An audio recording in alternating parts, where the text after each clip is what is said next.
Vamos lá, irmãos. Interesse por discipulado. Interesse por discipulado. Falamos sobre interesse pelo crescimento da igreja. O melhor pacote é Atos, o livro de Atos, Atos do Espírito Santo. Como ele leva uma igreja ao crescimento. Podemos imitar tudo aquilo. Pregação poderosa, pregação bíblica, pregação apaixonada, ungida por Cristo, ungida pelo Espírito Santo.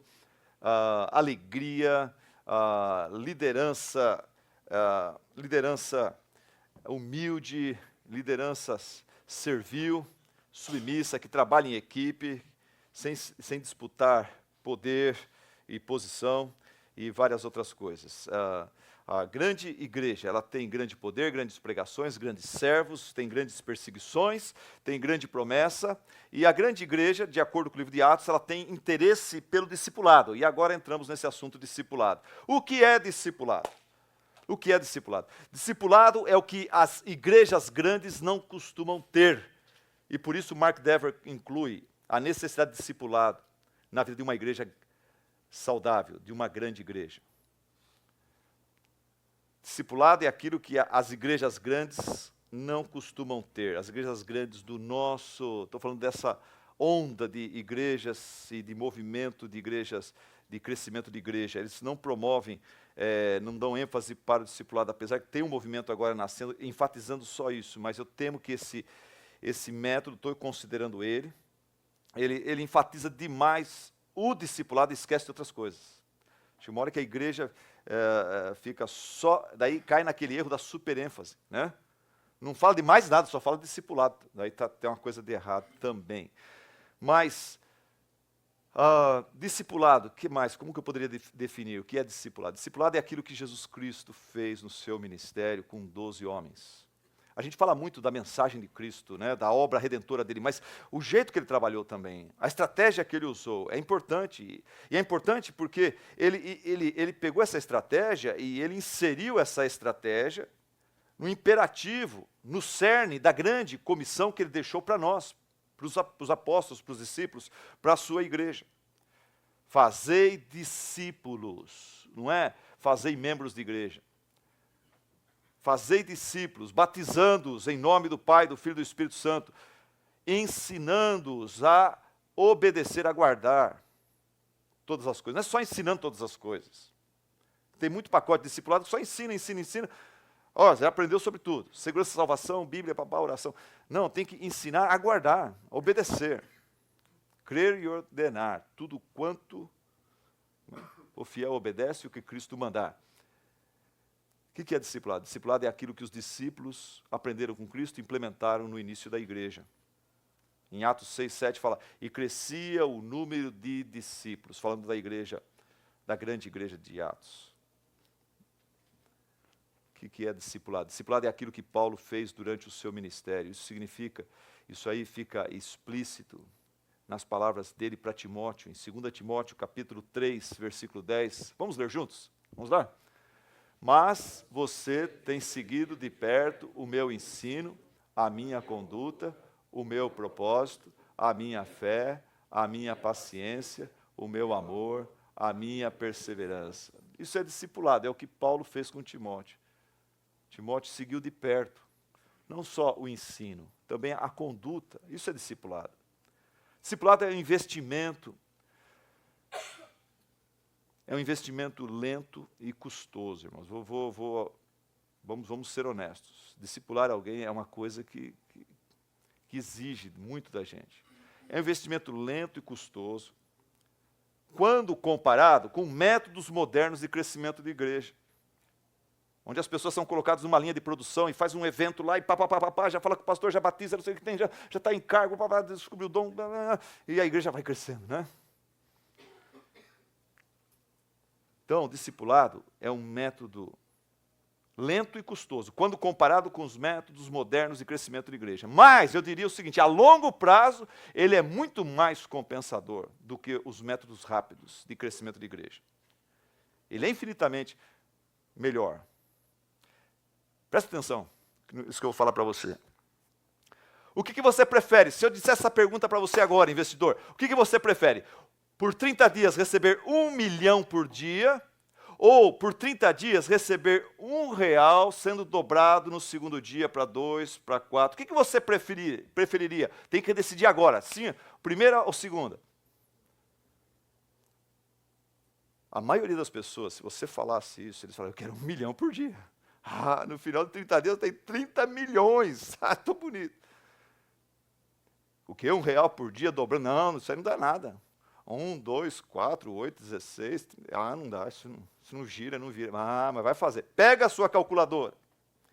Pega esse processo lento de 1, depois 2, depois 4. Pega isso aí, faz no final de 30 dias. Você vai ver. Você tem, parece que 260 milhões. Uma coisa assim.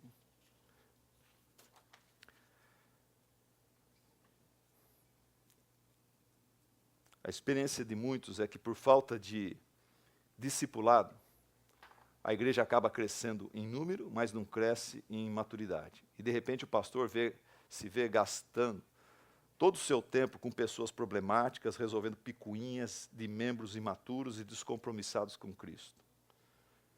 Na minha experiência, eu fico olhando para a minha vida e falo, por que eu estou onde eu estou? O que foi que Deus usou para me trazer mais longe do que eu jamais sonhava ou esperava quando eu decidi servir a Cristo? E a resposta é discipulado. Um homem chamado Sr. Ricardo, que fundou a Editora Fiel, Deus me colocou no caminho dele, e esse homem, na primeira vez que eu fui apresentar a ele, minha namorada, que era agora hoje minha esposa, e foi uma pessoa convertida por ele, foi evangelizada por ele e por sua esposa. Esse homem, nós fomos lá meio que para pedir, ela perdeu a mãe, o pai casou-se com uma mulher mais nova, e ela foi meio que me levar para o pastor Ricardo para ver se o pai espiritual dela, né, o Paulo, minha esposa era tipo de uma Timótea, né, foi falar, o senhor aprova esse rapaz aqui, né? E naquele dia, lá em Atibaia, no Palavra da Vida, na casa do pastor Ricardo, eu lembro que ele começou uma conversa assim, parecia que não ia levar a lugar algum. Seu nome, tal, o que você está fazendo, pá, depois daí ele começa aquelas perguntas, você lê a Bíblia regularmente? Como é que está a sua vida de oração? Você tem memorizado algum verso bíblico? Espiritualmente, qual o seu maior desafio no momento? Qual a maior luta que você está tendo? E daí, junto com isso, ele coloca, você gosta de jogar tênis? Sábado que vem nós vamos jogar tênis, você quer ir junto com a gente? Depois, à noite, eu vou pregar numa igreja aqui na região, você quer ir junto? Tal. A gente vai comer uma pizza depois. Tal. E foi me envolvendo, era um jovem, tal, foi me envolvendo. Daqui a pouco ele dá um livro para eu ler. Daqui a pouco, vamos ler um livro juntos? Você lê, depois quando a gente se encontrar, a gente discute esse livro. E aí começou a amizade. E marca um encontro, marca outro, e marca de fazer coisas juntos, ministérios juntos. Isso é discipulado. E isso faz toda a diferença. Isso faz toda a diferença, meus irmãos. Você ser acompanhado por alguém que está acima de você, que tem mais experiência que você. E alguém que procura imitar Jesus, e você começa a aprender a querer ser igual daquele jeito também. A pessoa demonstra amor, atenção, demonstra interesse na sua vida. E gasta tempo com você. Não só para estudar a Bíblia e orar, mas também para jogar tênis, para comer pizza, para viajar juntos. Hoje eu queria falar sobre 3 princípios bíblicos sobre discipulado. Eu podia falar tanta coisa sobre discipulado. Eu passei para vocês agora uma ideia, mais ou menos, como ele acontece na prática. É uma coisa meio natural, uma coisa gostosa. Mas deixa eu passar 3 princípios bíblicos sobre discipulado. Quando eu falo discipulado hoje aqui com vocês, eu percebo que na minha fala mistura-se aquilo que às vezes a gente define como mentoria ou mentoreamento. É uma coisa, vamos dizer, um discipulado já de um grau mais elevado. É quando você está já pensando em levar essa pessoa, não só à maturidade espiritual, mas você percebe na pessoa também potencial de se tornar um líder, para trabalhar com você e para te ajudar e até mesmo para te substituir um dia. Então existe o tal do mentoreamento e existe o discipulado que deveria acontecer com todo novo convertido. E é uma das coisas que eu estou caminhando na minha igreja, é isso, de levar todos os membros da igreja que já foram discipulados a estar discipulando alguém. E quem não foi ainda, procurar ser discipulado por alguém. Esse é a ênfase que eu estou dando na igreja hoje. Mas comecei com o quê? Com a liderança. Comecei comigo e com o pastor Zeca, que está fazendo um ótimo trabalho nisso, com a nossa missionária Keile, com o pastor de jovens Renato. Nós começamos dando o exemplo, cada um de nós pegando 3, 4, 5 pessoas. O pastor Zeca está com 11 homens que ele se encontra para discipular, para mentorar, se aproximando desses homens. Eu vou falar um pouquinho mais sobre isso mais para frente. Mas quando você pensa em discipulado, mentoreamento, primeira coisa que eu diria, dos exemplos bíblicos que nós vemos, em Cristo e em outros servos de Deus. Primeira lição é cuidado na hora da escolha. Cuidado na hora da escolha. Jesus não escolheu os seus discípulos de qualquer jeito. Jesus não escolheu os seus discípulos na pressa. Tipo, eu vi uma palestra sobre discipulado, eu preciso discipular alguém e tal. Fulano está sempre comigo, eu vou discipular esse camarada aqui. Não faça isso. O que a Bíblia diz? A Bíblia diz em Lucas, capítulo 6, versículo 12 e 13, está aqui no quadro.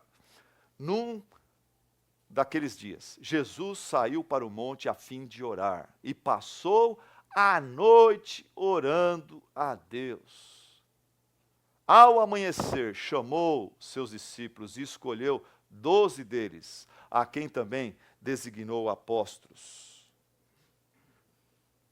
Deixa eu dizer duas coisas para você. Primeiro, já que discipulado é um investimento custoso e importante, você tem que tomar cuidado, então, na hora de escolher os seus discípulos.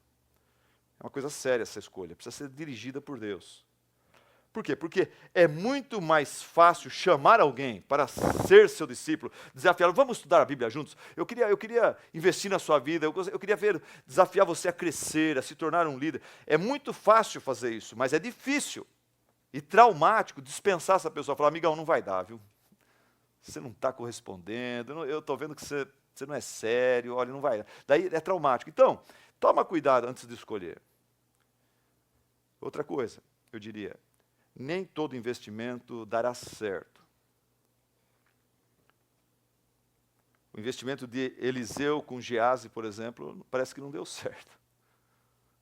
Geazi terminou, né, com a lepra de Amã, por mentir, por cobiça. O investimento de Jesus com Judas, vamos dizer, respeitosamente, parece que não deu certo também. Com os outros 11 deu. Com Paulo deu, mas com Judas parece que não deu. E eu vejo na minha experiência, eu investi em pessoas que deram certo, eu investi em algumas pessoas que não deram certo. Investi em pessoas que, hoje, por exemplo, eu venho à minha mente uma pessoa que está para ser excluída da igreja. Investi meses, anos. Houve uma melhora, tal, parece que a pessoa ia pegar no tranco, mas não pega. Não vai. Mas na hora da escolha, cuidado. Outra coisa, o Espírito Santo orientou Jesus. Ele orou a noite toda pedindo orientação do Pai para no dia seguinte ele escolher os 12. E o Espírito Santo orientou Jesus a escolher pessoas comuns e diferentes. Simão, o Zelote, fazia parte desse grupo que era anti-Império Romano. Já Mateus, que foi escolhido por Jesus também para fazer parte da mesma equipe, era uma pessoa que trabalhava para os romanos. Pedro era um camarada impulsivo, Tiago e o seu irmão João, Boanerges, esses dois irmãos eram conhecidos como Boanerges, filhos do trovão. Em Lucas 9:54, eles queriam incinerar o povoado samaritano, que não aceitou os enviados de Jesus. Pedro impulsivo, esses dois meio pavio curto, um zelote, um cobrador de impostos, gente simples, eruditos, gente simples, os pescadores, eruditos, Saulo de Tarso, por exemplo, fazendo parte do mesmo grupo. Esses homens, eles não eram fotocópias uns dos outros. A lição é essa, o Espírito Santo, Deus Pai, Deus Filho, Deus Espírito Santo, eles gostam de diversidade. E a gente precisa aprender isso. E às vezes tem pacote de igreja que fala justamente, não, abra uma igreja para jovens, tem que ser uma igreja para jovens, põe a prancha lá. Gente, esse negócio não funciona, você não percebe que não funciona isso? Tem uma coisa de errada com essa ideia. Por quê? Eu já fui nessa igreja, fui em 2, 3 delas para ver como que é a coisa e tal. Até tive uma boa impressão de uma delas lá em Curitiba, a pregação foi muito boa. Eu vi jovens se quebrantando, a pregação foi confrontadora, exaltou a Cristo e tudo mais. Tá? Mas o que acontece? Acontece que aquele jovem hoje, daqui 5 anos, 10 anos, é pai, é casado, vai ter filhos. Ele não vai o tempo todo andar daquele jeito. E como é que fica? Essa igreja vai falar, agora você vai para uma outra, não vai ficar, entendeu? Você gosta de começar a igreja para focando num nicho da sociedade, numa tribo. Eu não vejo isso no modelo de uma grande igreja de Atos 2, uma igreja edificada pelo Espírito Santo, pela sabedoria dele. Deus gosta de diversidade, e há riqueza na diversidade. O analfabeto junto com o médico, a pessoa com as diferentes panos de fundo e tudo mais, faz muito bem. Isso é o que torna a igreja um lugar rico. Deus gosta de diversidade. Veja as flores, irmãos. Quando você para pensar nas flores, Deus não fez só cravos, Ele não fez só rosas. Fez cravos, rosas, copo de leite, gardênia, girassol, íris, lírio, narciso. Tem aquela flor, aquela flor que a gente gosta tanto, a gente que é reformado, né? A tulipa, né? A flor que representa os reformados, é a tulipa. E tem a flor que representa os que não são reformados, que é a margarida, né? Bem me quer, mal me quer, bem me quer, mal me quer. Ok, vamos lá. Cuidado na hora da escolha, segundo princípio de discipulado. Entenda o princípio da associação. Entenda o princípio da associação. Por que e para que Jesus Cristo escolheu os 12? Em Marcos 3,14, fala que ele escolheu os 12, para quê? Para designá-los como apóstolos, para que estivessem com ele e os enviasse a pregar. Ele escolheu os 12, designando-os como apóstolos para que estivessem com ele. Discipulado requer estar com. Discipulado requer relacionamento. E também propósito. Vocês vão ficar comigo para aprender e depois eu vou enviar vocês. Discipulado tem um propósito específico. Preparar o discípulo para uma missão específica. Servir a Deus, ser igual a Cristo. Pregar o Evangelho, liderar na igreja. Ser bênção. Discipulado envolve relacionamento, envolve gastar tempo e fazer coisas juntos. Não tem como fazer discipulado sem gastar tempo, sem fazer coisas juntos. Foi assim com Elias e Eliseu, foi assim com Eliseu e Gease, que não deu certo, mas foi assim com Moisés e Josué. Foi assim com Jesus e os 12, foi assim com Paulo e Timóteo, Paulo e Silvano, Paulo e outras pessoas. O melhor jeito de treinar alguém é pelo método da associação, da amizade. Você gasta tempo com a pessoa. Já que você tem que ter amizade, dizem que todo mundo precisa ter pelo menos 3 amigos. Eu vejo sabedoria nisso. Todo mundo precisa ter pelo menos 3 amigos. Você precisa ter um amigo que está na experiência da vida, em sabedoria, está acima de você, alguém de quem você bebe, um amigo que é igual a você, que está no mesmo nível, com quem você compartilha, e você precisa ter um amigo que está abaixo de você, para quem você dá. Olha que legal. Todo mundo precisa ter pelo menos 3 amigos. Abençoados são os que têm vários amigos acima, muitos, né, no mesmo nível e vários abaixo. Discipulado envolve relacionamento. E já que nós temos que ter amigos, irmãos, a gente une, isso que eu faço, eu uno o útil ao agradável. Com a pessoa que eu estou discipulando, meu pastor de jovens, ontem mesmo minha esposa dirigindo 600 quilômetros para vir aqui estar com os irmãos, que bênção, que alegria e tal. Né? E ela falou, Vanja, a gente precisa começar a sair. Chegou um novo pastor lá, Renato, com a sua jovem esposa Aline, aqui da Igreja do Caminho. Ontem no funeral ela tocou violino, toca muito bem. Então eu falei, Vanja, nós precisamos nos aproximar desse casal. Vamos marcar um jantar, vamos marcar ir num cinema com eles, e começar a procurar discipulá-los, procurar amá-los e você une o útil ao agradável.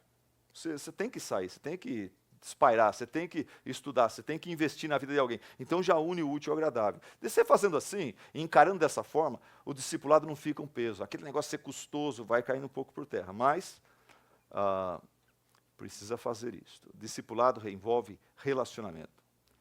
O melhor jeito de treinar alguém é pelo método da associação. Por isso que a gente vê Paulo fazendo isso. Por exemplo, tem uma hora no livro de Atos que Paulo ele precisa ir para a Macedônia. O que ele faz? Ele não vai sozinho, já que tem que viajar mesmo. E o pessoal naquele tempo acho que tinha um pouco mais tranquilo que hoje, não tinha essa agenda apertada igual a nossa. Então ele já levou com ele, olha cada nome bonito aqui, ó. Sópatro, filho de Pirro, de Bereia, Aristarco, Sécundo, de Tessalônica, Gaio, de Derbe e Timóteo, além de Tíquico e Trófimo, da província da Ásia. Aí, Márcio, você vai ter 5 filhos aí, já todo nome bonito ali, né? Trófimo, vem aqui. Trófimozinho, está desobediente. Então, Paulo leva todo esse pessoal junto com ele. De novo, em 2 Timóteo, capítulo 3, versículo 10. De novo aquele versículo. Mas você, Timóteo, tem seguido de perto meu ensino, minha conduta, meu propósito, minha fé, etc. Melhor jeito de discipular, treinar alguém é pelo método de associação. Não dá só para encontrar, para orar, e ler a Bíblia, discutir um livro, e tem que jogar tênis também, igual o seu Ricardo fez comigo. Tem que ter algo mais junto, tem que ter convivência, tem que ter tempo junto. A pessoa tem que ver você quando você está relaxado, e ver que você realmente foi mudado. Porque quando a gente relaxa, é que a gente mostra nossas verdadeiras cores. As pessoas sabem disso. Você não conhece a pessoa quando está no púlpito. Você conhece o pregador depois da pregação, na pizzaria. Quando ele solta a gravata, ali o cara revela quem ele é. Se o papo dele muda, e de repente fica carnal, materialista, ali você vê o verdadeiro pastor. Se ele continua focado na glória de Deus, preocupado, está se divertindo, mas está, sabe, uma diversão sadia, ele continua uma pessoa sem sentar o pau nos membros da igreja, mas ali o membro fala, esse é um homem de Deus. Lembro da minha filha falando da Rebeca. A Rebeca parece tanto com Jesus. Ela não fica dando dura nos outros, mas o papo não está legal, ela, com jeito, ela sai fora, muda a conversa, com mansidão, com sabedoria. Luiz Saião fala o seguinte, problema é que os islâmicos, eles têm os xiitas, e nós, evangélicos, temos chatos.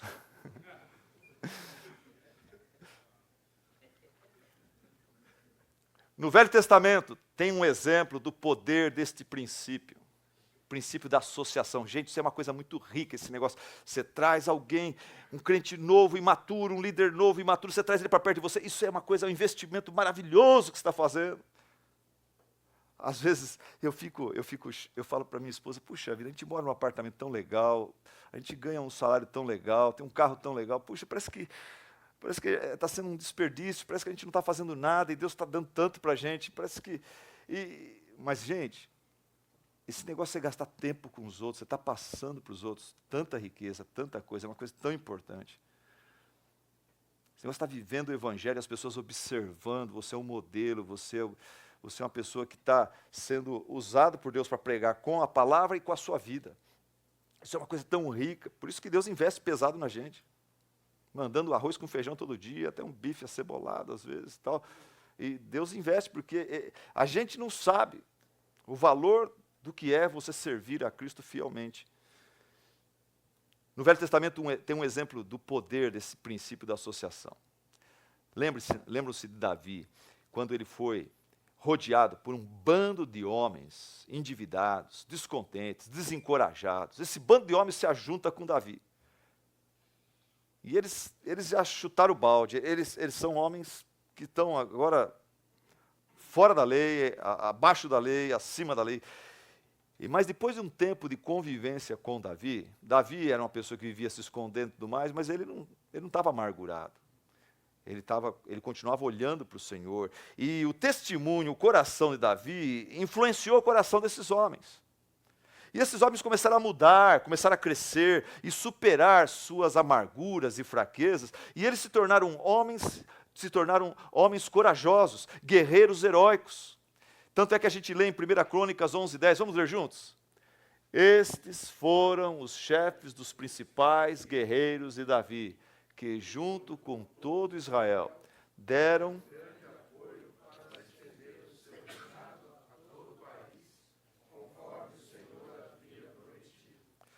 todo pastor, todo líder tem na sua igreja um homem, uma mulher que hoje é um mero espectador. Tem potencial, mas o potencial não está sendo usado. Todo pastor tem uma mulher, um homem, que poderia se envolver com ele no ministério. Alguém que você pudesse trazer para perto de você, motivá-lo, levá-lo para comer pizza, para passear, para jogar tênis, para vir na sua casa uma noite de jogos, para estudar a Bíblia, para orar juntos, para tal, e crescer, e começar a trabalhar juntos, e levar junto para o ministério e tudo mais.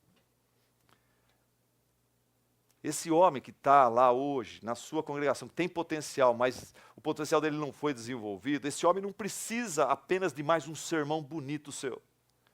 Ele precisa de convivência, associação. Mas, pastor, isso é difícil, eu tenho família, tenho filhos, dá muito trabalho. Dá mesmo. Sabe qual a resposta que eu tenho para a sua reclamação, para a sua desculpa? É 1 João 3,16. Todo mundo conhece João 3,16. Eu recomendo você memorizar 1 João 3,16, que diz assim: nisto conhecemos o que é o amor. Jesus Cristo deu a sua vida por nós. E nós devemos fazer o quê? Devemos dar a nossa vida por nossos irmãos. Amém? Amém, é isso aí. Terceiro lugar, princípio da instrução. Princípio da instrução. Além de investir tempo com eles, Jesus Cristo também passava instrução especial para eles. Além de investir tempo com eles, Jesus Cristo também passava instrução especial para eles. Em Marcos 4:11 fala: ele lhes disse: a vocês que foram escolhidos para ficar bem pertinho de mim, foi dado o mistério do reino de Deus, mas aos que estão fora, tudo é dito por parábolas. Para vocês, eu dou um ensinamento mais profundo, especial. Jesus Cristo deixava bem claro o propósito dele para esses homens. Você, nós estamos começando essa amizade, esse relacionamento, legal, você está indo jogar tênis comigo, está comendo pizza, você está se aproximando da minha família. Vamos deixar bem claro, o propósito da nossa amizade, além da amizade, que é uma coisa maravilhosa, legal, o propósito é nós nos motivarmos a sermos mais igual a Jesus. E nós nos motivarmos às boas obras. E a realizarmos a obra que Deus tem para nós aqui, na nossa família, na nossa comunidade. Então, a gente tem que deixar bem claro. Me motiva, me cobra. Quando você vier o discípulo, você é meu discípulo, mas, olha, você está mais novo que eu, tem menos experiência, mas quando você vê alguma coisa errada em mim, por favor, vem e fala. Eu te dou essa liberdade, eu peço isso para você. Jesus deixava bem claro isso. Em Marcos 1,17, diz assim: e disse Jesus: sigam-me, e eu os farei pescadores de homens. Vocês serão evangelistas, pregadores, pastores de ovelhas. Desde o começo, os apóstolos sabiam por que Jesus havia escolhido e por que eles estavam se unindo e andando com Jesus. Tinham um propósito: ser evangelista, pregador, pastor de ovelhas. Em Mateus 10, 16 e 18, Jesus fala assim: eu os estou enviando como ovelhas entre lobos. Portanto, sejam prudentes como as serpentes e simples como as pombas. Tenham cuidado, pois os homens os entregarão aos tribunais e os açoitarão nas sinagogas deles. Por minha causa, vocês serão levados à presença de governadores e reis como testemunhas a eles e aos gentios. Jesus estava dizendo para ele: olha, vocês estão se unindo e andando comigo para aprender a aprender liderança. Vocês serão líderes. Esse é meu objetivo para a vida de vocês. Vocês serão testemunhas minhas. Não vai ser fácil, o desafio é grande. Será uma aventura de fé. E eu falei do pastor Zeca, 11 homens que ele escolheu. Eu falei: Zeca, e aí, como que está indo? E ele falou: eu estou desafiando esses homens. Primeiro, a serem líderes em casa. Primeiro, a acertar e fortalecer o relacionamento deles com Deus. Começando, coisa básica, começar o dia com leitura bíblica e oração. Depois, começar a assumir a liderança dentro de casa. O que tem de marido banana dentro das nossas igrejas não é brincadeira, irmãos. O que tem de marido omisso, que não tem liderança nenhuma, que olha para a esposa como a Virgem Maria, ela é a pastora da casa, ela é a mãe de Deus, ela que fala, ela que ora, ela que educa os filhos, ela que leva a gente para a igreja. Tá? Tem tanto marido banana no nosso Brasil, por isso que a nossa igreja brasileira é fraca. Por falta de liderança, os homens estão omissos, estão acovardados, e as mulheres estão cada vez mais com a omissão dos homens, fica aquela lacuna, fica aquela carência, elas têm que arregaçar as mangas. Eu já vi, para vergonha dos olhos, já vi em visitas que eu faço, já vi a mulher passando na sala, o homem conversando comigo, a mulher passando na sala com o bujão de gás nas costas. E o marido fala, cuidado, hein, mulher, faz mal para as costas. Tá.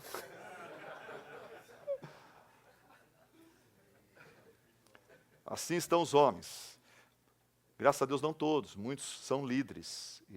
Toda igreja tem aqueles que lideram o seu lar. Tanta coisa que eu podia falar sobre isso, mas vamos voltar aqui, senão a gente se perde.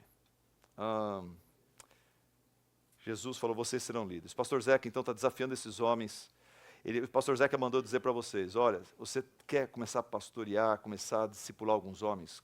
Pega um livro da Fiel que chama Homens Fortes, começa a ler junto com esses homens esse livro. Ele falou, quando eu peguei esse livro, eu não esperava muita coisa do livro, mas que livro bom esse. É um bom começo. Vamos ler junto esse livro aqui, dá tempo de oração, toma um cafezinho e lê aquele livro junto com esse homem, com aquele homem, ou talvez com 2, 3 homens. Em conclusão, meus irmãos, a igreja, a grande igreja, ela cresce devagar, mas cresce forte, com discipulado. Mas, pastor, esse negócio de discipulado, mentoreamento, funciona mesmo? Será que isso funciona, pastor? E eu diria para vocês, você está fazendo a pergunta errada, você deveria perguntar, isso é bíblico? Isso é abençoado pelo Espírito Santo? Essa é a pergunta que você deveria fazer. Mas eu vou responder a sua primeira pergunta. Eu estou convencido que isso é bíblico e que isso funciona. Eu respondo as duas perguntas. É bíblico. Está no cerne da grande comissão, ide por todo mundo e fazei discípulos de todas as nações, ensinando esses discípulos a obedecer tudo. 2 Timóteo 2:2, Timóteo, e as coisas que de mim ouviu dizer na presença de muitas testemunhas, confie isso, passe isso adiante para homens fiéis que sejam também capazes de ensinar a outros, é assim que a igreja saudável vai crescer.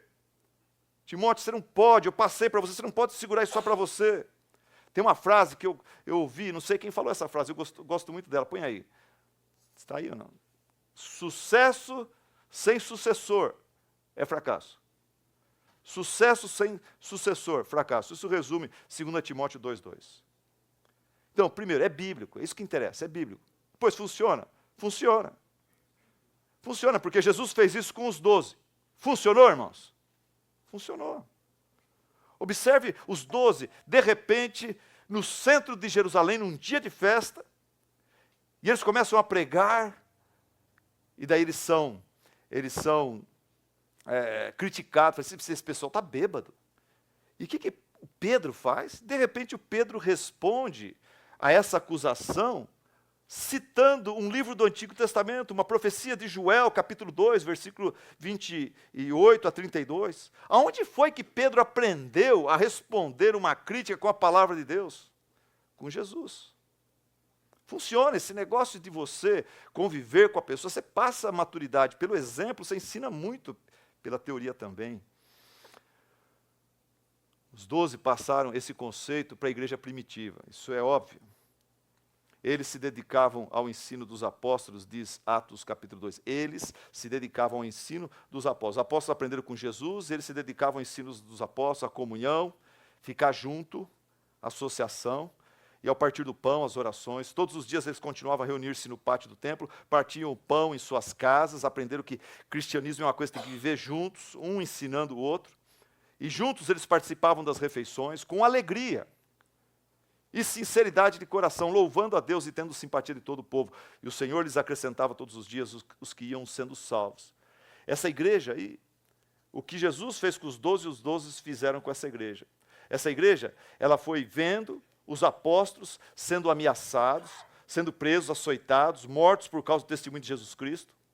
Essa igreja foi vendo os apóstolos pregando o evangelho em cada oportunidade, Atos 3:14, Atos 4:10, Atos 5:30. Essa igreja estava lá quando os apóstolos reagiram com alegria diante de uma intimação das autoridades, em Atos 5:41 e 42, diz que os apóstolos saíram do sinédrio, tendo sido ameaçados, eles saíram de lá alegres por terem sido considerados dignos de serem humilhados por causa do nome. E daí, logo em seguida, todos os dias, eles não se intimidaram. No templo e de casa em casa, não deixavam de ensinar e proclamar que Jesus é o Cristo. Essa igreja viu os apóstolos, ela não só ouvia o ensinamento, mas viu o testemunho deles. Quando veio a perseguição, e esse pessoal foi todo espalhado, no capítulo 8, versículo 1, o que aconteceu? E eu encerro com essas palavras. Discipulado funciona? Funciona. É bíblico, funciona. Essa igreja viu os apóstolos, ouviu e viu. Quando eles foram espalhados, Atos 8:4 fala, os que haviam sido dispersos, faziam o quê? Pregavam a palavra por onde quer que fossem. A igreja não morreu. Esse pessoal tinha sido bem preparado. Esse pessoal tinha bons modelos.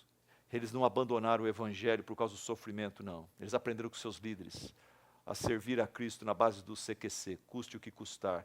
Eles foram espalhados, separados dos seus líderes, mas aonde eles iam, eles pregavam o evangelho, faziam discípulos. Isso é bíblico, isso funciona. Agora, a escolha é sua.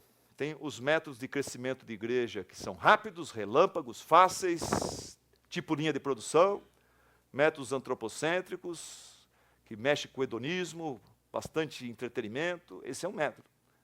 Você faz a igreja lotar rapidinho. Ou tem o método bíblico, que é lento, custoso. O que você prefere? 1 milhão por dia ou R$1 dobrando a cada dia? Vamos orar? Obrigado, Senhor Deus, pelo desafio da Tua palavra nesta manhã. Ajuda cada um de nós, Pai, a considerar e aplicar estas coisas em nosso ministério e em nossas vidas. Assim oramos e te agradecemos. Em nome de Jesus. Amém. Tiago, quanto tempo a gente tem? 5 minutos? Tá legal. Perguntas. O Tiago vai responder para nós. Vamos lá. Fica aí, Tiago. Pois não, irmão. Pastor. Um momentinho, vai o irmão falar no microfone. O senhor falou para tomarmos cuidado com sermões previsíveis. E eu anotei aqui, botei interrogação, porque eu queria entender um pouco mais do que o senhor está falando em relação a sermão previsíveis. Eu, por exemplo... tem que tomar cuidado com essa colocação. Eu, por exemplo, eu prego em série na igreja, né?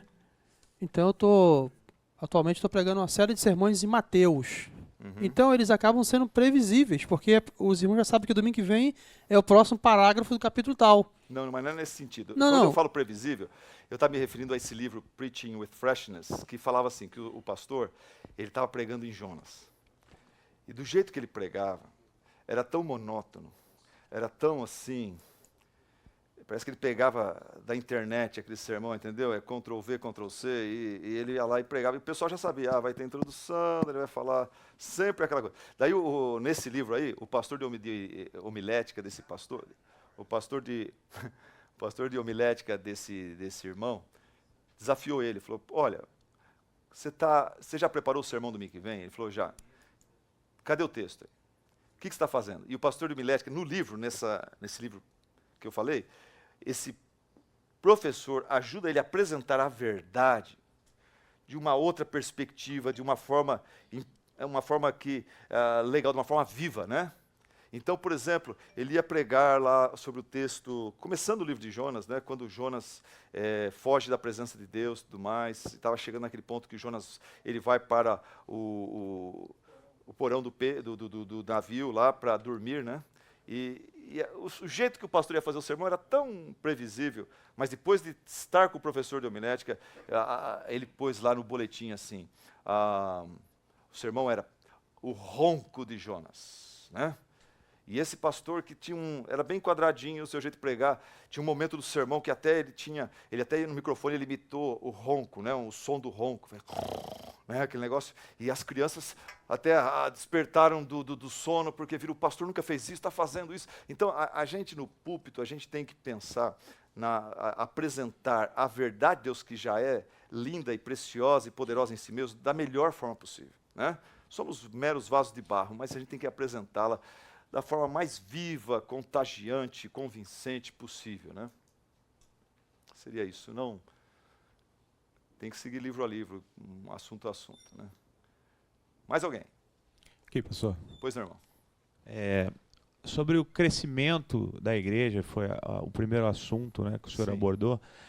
E entendi princípios e o que o senhor colocou, principalmente em relação a uma igreja grande e ser uma grande igreja. A minha pergunta é, quando a gente raciocina em relação à grande igreja, ou igreja grande, ou crescimento da igreja, qual a ideia do senhor em relação à institucionalização do evangelho? O que eu quero dizer é pensar só na sua própria igreja, e eu penso na dicotomia de falar crescimento do reino. Porque às vezes o número de membros, e é uma consequência, se seguirmos os princípios que o senhor deu, que são bíblicos, que o número de membros ele aumente. Mas, às vezes, existem igrejas que estão com determinados membros, mas traz um grande benefício para o crescimento do reino. O que eu quero dizer, não importa se os membros virão para a minha igreja, mas importa que as pessoas se convertam. Então, às vezes... existe uma certa, nesse ponto específico, uma dúvida das pessoas. Eu quero membros para a minha igreja. Não, eu quero membros para o reino de Deus. Então, às vezes fica essa dúvida em relação a crescimento da igreja e crescimento do reino. Eu acho que o princípio que o senhor passou é para o crescimento do reino. E, consequentemente, os membros virão. Eu não sei se o senhor pensa dessa mesma maneira ou foi esse foco dado na explanação. Por exemplo, vamos supor uma igreja uma igreja saudável, que está numa cidade pequena, e ela faz um investimento na região, colocando um bom programa no rádio, que atinge as cidades da região. Aquela igreja é pequena, mas ali, através daquela rádio, ela está pregando para muitas pessoas. E, obviamente, muitos desses que vão ouvir, serem abençoados, encorajados, edificados, que são membros da igreja ou que serão evangelizados e salvos, não virão para aquela igreja, né? Mas irão para outras igrejas. Então, pensarmos no reino. Pois não, irmão? Uma pergunta que veio de alguém que está assistindo pela internet, Gabriel Cruz, de Goiânia, ele faz assim.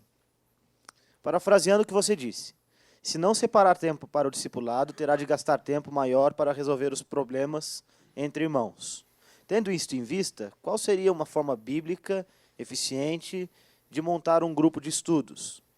Tem alguma sugestão da quantidade específica de pessoas a serem discipuladas, para que haja um acompanhamento bom por parte da liderança?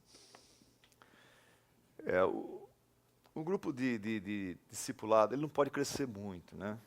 Senão sempre começa a crescer demais, vira um pequeno culto de oração de novo, e perde aquela pessoalidade, eu diria que 2, 3, 4 no máximo, aí a gente está se reunindo. Começa um grupo muito grande, perde aquele cuidado individual.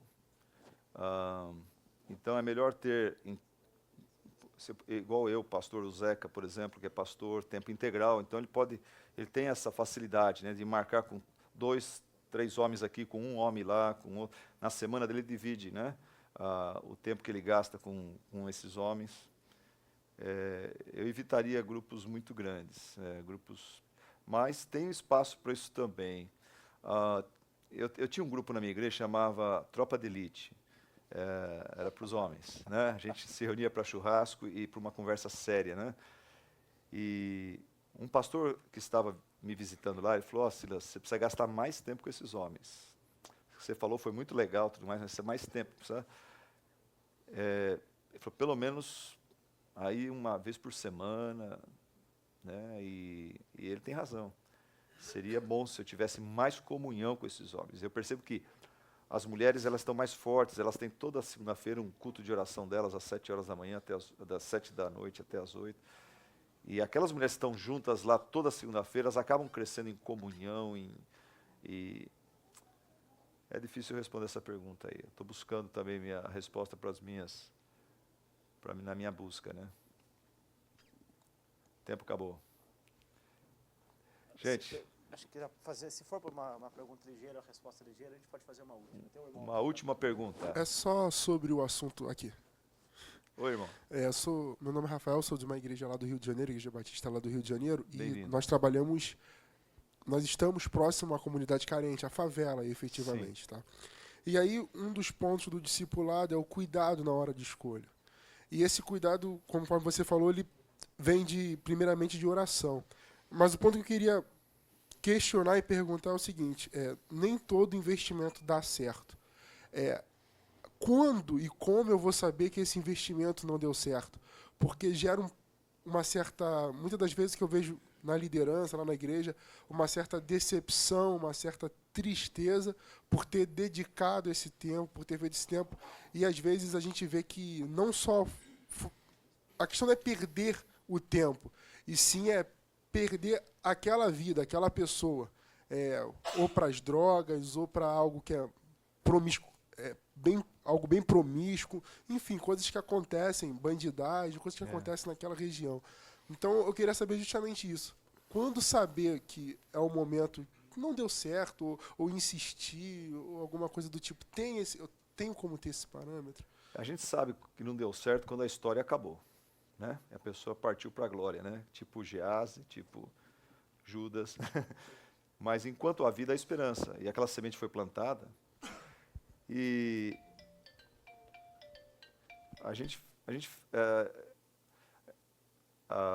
tem um caso na Bíblia do João Marcos, né? Que por um tempo pareceu que não deu certo, né? Ele abandonou a viagem missionária, o apóstolo, amando o presente século. Mas tudo indica que, eventualmente, ele se arrependeu e voltou, né? Deu certo. Mas por um tempo parece que não deu certo. Agora, se João Marcos morresse no pecado e negando tudo que ele foi ensinado, daí não deu certo. Mas, esse não deu certo, aí não quer dizer que o que nós fizemos para o Senhor e para a glória de Deus, investindo na vida de uma pessoa, que isso aí seja desperdício, né? Aqui na experiência do pastor Ricardo, ele foi um discipulador de muitas pessoas aqui, não só minha, do Tiago também, de outras pessoas. Tem uma pessoa que ele discipulou aqui e, vamos dizer, humanamente, até hoje, já faz 20 anos, não deu certo. Só que, por tabela, Deus, ele teve um impacto no filho dessa pessoa, que hoje está servindo a Deus, está bem encaminhado e tudo mais. Então, ele estava mirando no pai, mas acabou acertando o filho, né? No bom sentido. Tá. Irmãos, muito obrigado por sua atenção. Estou aberto durante o dia aí para perguntas. Não tenho todas as respostas. Tenho uma experiência apenas de vida aí para compartilhar com os irmãos. Mas obrigado por sua atenção e carinho, viu?